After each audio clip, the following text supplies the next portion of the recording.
We're about to dive into one of the wildest feats of military engineering in all of history. Seriously. This is the story of a siege that didn't just knock down a city's walls, it literally moved the earth to conquer an island, changing the map of the world forever. Okay, let's just start with the big question. Put yourself in the shoes of a general for a second. You've got this huge, powerful army, but the city you need to conquer is an island, sitting way out in the water. How in the world do you even begin to attack it? And we're not talking about just any island. This was the ancient city of Tyre, a legendary naval power that had fought off every single would-be conqueror. It had a reputation for being completely, absolutely unconquerable. So to really get what a huge deal this was, you have to understand what Tyre was all about. It wasn't just some city. It was a fortress, a symbol of power, basically built to defy the entire world. I mean, check this out. Tyre's defense was basically perfect.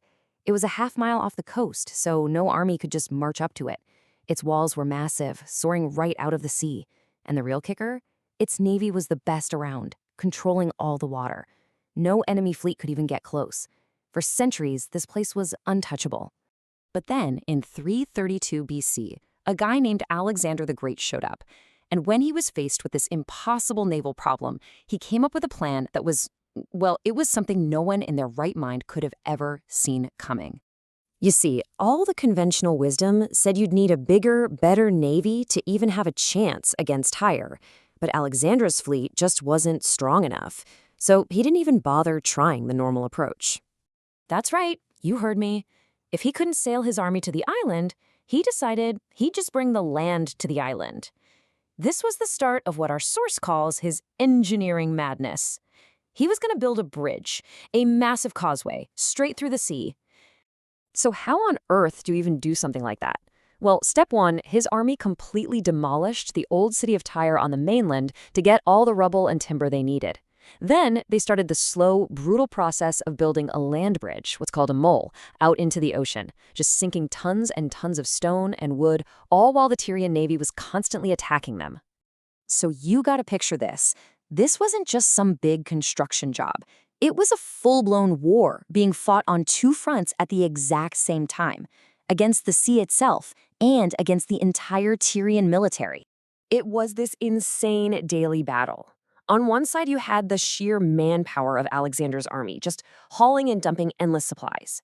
And on the other, you had the Tyrian navy raining down arrows, launching raids, and even sending these crazy destructive fire ships to try and burn the whole project to the ground. This quote from one of our sources just nails it. The brutal friction of timber and stone. Just take a second to imagine that. The sound, the exhaustion, the raw force of thousands of men piling rocks and logs against the power of the Mediterranean Sea, day after day after day. After months of this grinding, relentless struggle, something had to give. The very thing that made Tyre safe, the fact that it was an island, was about to become its undoing, leading to a really grim final chapter. 7 months. For over half a year, this was their entire world. It took what the source material calls an obsessive architectural will, just this insane, single-minded focus to get it done, no matter how many lives it cost or how many resources they burned through. And then, one day, they did it. The causeway finally touched the city walls, and in that one moment, everything changed. The one great advantage that had kept Tyre safe for literally 1,000 years was just gone. It wasn't an island anymore. Alexander's siege towers, the biggest the world had ever seen, could now just roll right up to the city's defenses. That once unconquerable naval fortress had been turned into what our source calls a landlocked tomb. The city fell, and it fell hard. Its reign was over. So for thousands of years, this story has been held up as this incredible example of Alexander's genius and willpower. But actually understanding how they pulled it off, the physics, the logistics of it all, that's always been a way bigger mystery. I mean, historians could read the old accounts, sure, but to really wrap your head around the sheer scale of this thing, how deep the water was, how much rock and timber they had to move, that was always almost impossible to truly visualize. But today, technology is giving us a look into the past in a way we've never had before. This is where things get really cool. Researchers are using AI to take archaeological data of the seafloor and combine it with everything we know about ancient logistics. They can actually simulate the physics of the whole construction and let us finally see that brutal friction of timber and stone. We're not just getting a cool picture, we're understanding the math behind the madness, like how many thousands of tons of rock they needed every day just to fight erosion from the sea currents.